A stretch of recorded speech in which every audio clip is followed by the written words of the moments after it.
I was standing in front of a room full of investors, walking them through the security system I spent a decade building, when the CEO's son barged in and shut the entire presentation down like I was some intern wasting his time. 3 hours later, I was handed a termination letter, effective immediately, right before the payout they knew I needed. People asked why I didn't fight back, why I didn't yell. The truth? I didn't need to. There was something they overlooked, something they should have read more carefully. If you've ever been blindsided like that, subscribe and tell me your story in the comments. I was halfway through explaining our new fiber security framework to a room full of private investors when the door slammed open so hard the wall shook. Brent Vale, our CEO's son, the heir nobody asked for, walked in like he owned the place, chin high, eyes glazed with the confidence only nepotism can buy. I kept talking, hoping he'd realize he'd just interrupted the most important demo our company had scheduled all quarter. He didn't.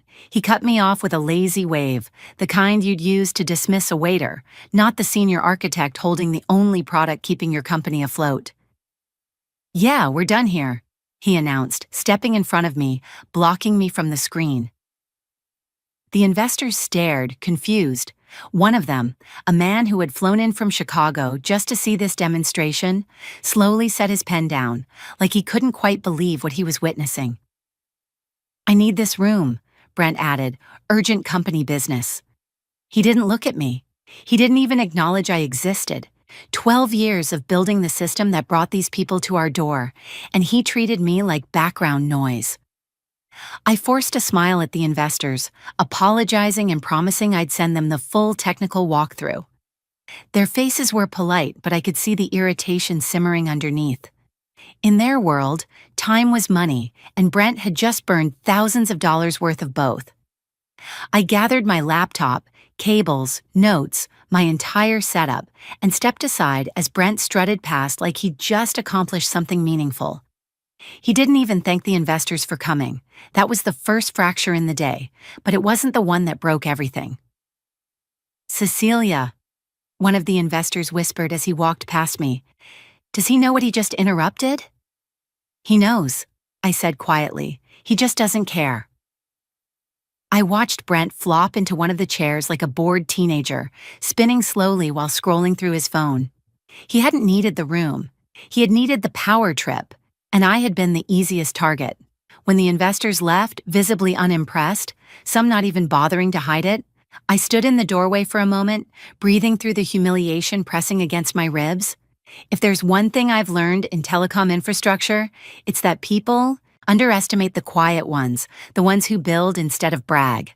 My work didn't make noise. It didn't demand attention. It just kept companies alive. But in companies like Vale Industries, noise was currency, and Brent was rich. I shut down the last piece of equipment and was about to head back to my office when Brent finally looked up. "Oh," he said, like he'd just spotted a stain on the carpet. "My dad wants to see you now." No explanation, no apology, no awareness of what he'd just cost us. Just an order tossed carelessly over his shoulder. I'd spent a decade dealing with telecom giants, volatile clients, outages at 2 in the morning, and system failures that could take entire regions offline. Nothing rattled me anymore. But being summoned by a man half my age whose only accomplishment was being born into the right family? That hit different. Still, I walked through the halls I'd practically lived in for years, past the network war room I'd built with my own hands, past the framed awards with my name printed smaller than it should have been. With each step, the humiliation morphed into something sharper, something heavier. Not anger, not yet. Something else, something colder. When I reached Marcus Vale's office, the door was already cracked open. I could hear voices inside. Raised voices. Stress. Panic. The kind that only comes when the future of a company starts slipping through fingers. I didn't know it then, but that moment, standing outside that door, was the exact point where everything in my life began to reroute. And Brent, clueless as ever, had just set it all in motion. Marcus Vale's office felt colder than usual when I stepped inside, like someone had opened a window to let the October air creep through the walls. Marcus sat behind his desk, leaning back in his chair with the stiffness of a man who'd spent all morning trying not to panic. Brent stood beside him, arms crossed, wearing the smirk of someone who thought he'd finally proven he deserved to be in the room where decisions were made. Marcus didn't look at me at first. He stared down at a sheet of paper on his desk, tapping a pen against the edge like the rhythm might give him courage. When he finally lifted his eyes to mine, they were tired, red around the corners, strained. Not guilt, not sympathy, just resignation. "Cecilia," he said, "we're making some organizational adjustments." Brent jumped in before I could respond. "Effective immediately," he said, sliding the paper forward. "Your employment with Vale Industries is terminated." My name sat at the top of the document, printed in crisp black ink.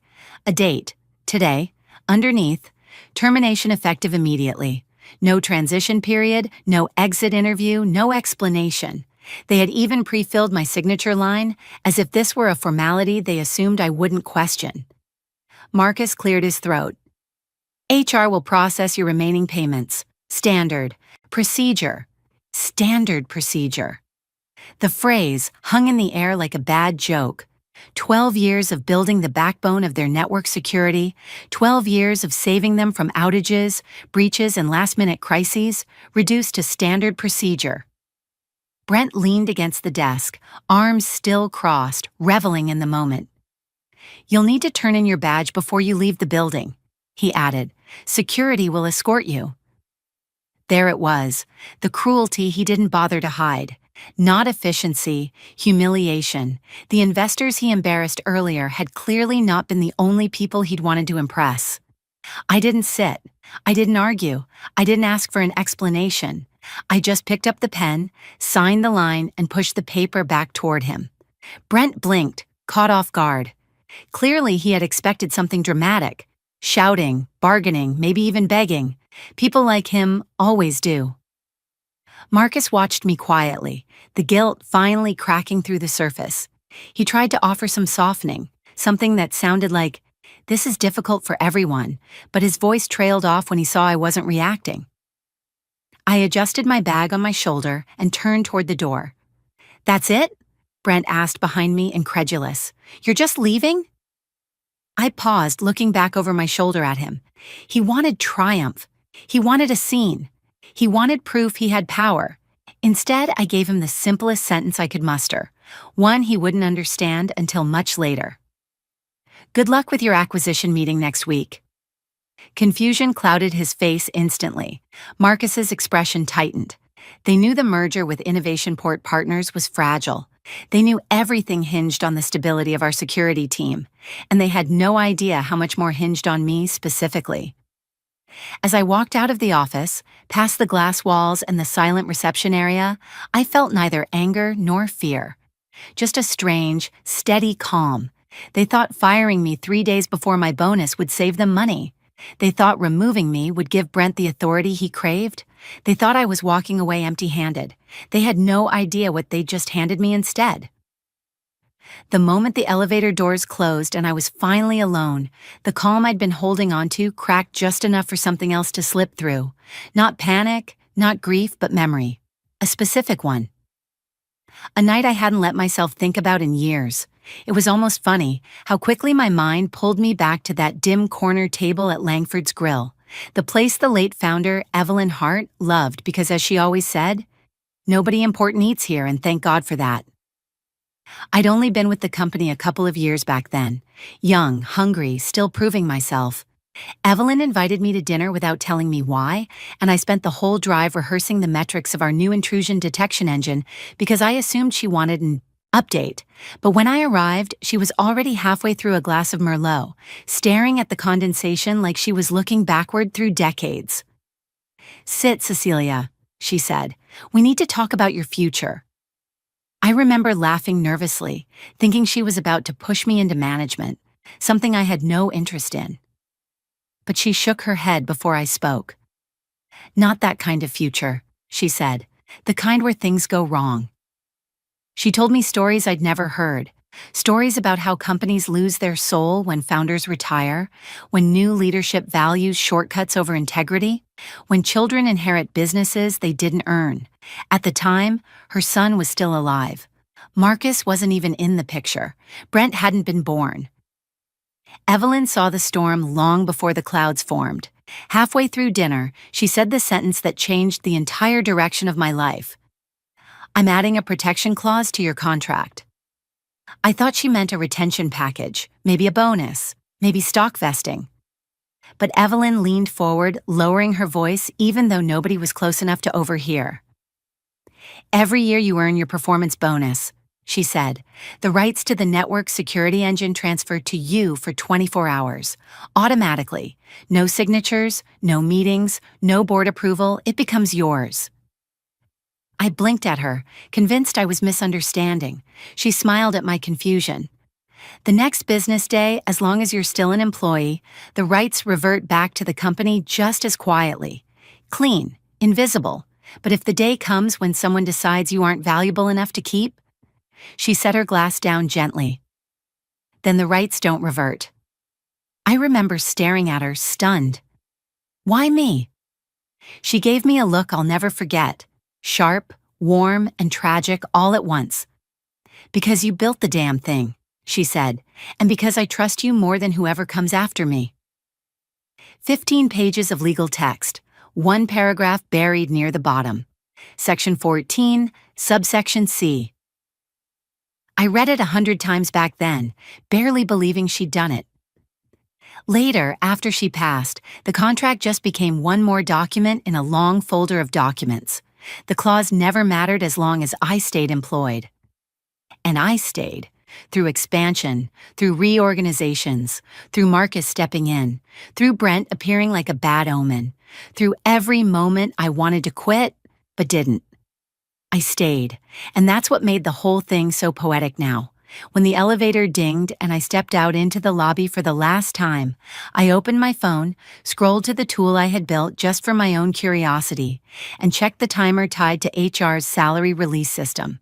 3 days, 72 hours until my bonus hit, 72 hours until the rights transferred, 72 hours until the clause Evelyn created, quietly, secretly, lovingly, became the very weapon Brent had shoved into my hands. They thought they fired me. They had no idea they just detonated their own foundation. By the time I stepped out onto the sidewalk, the late afternoon sun felt unnaturally bright, like the world had the nerve to keep moving, while everything inside me was shifting into a new shape.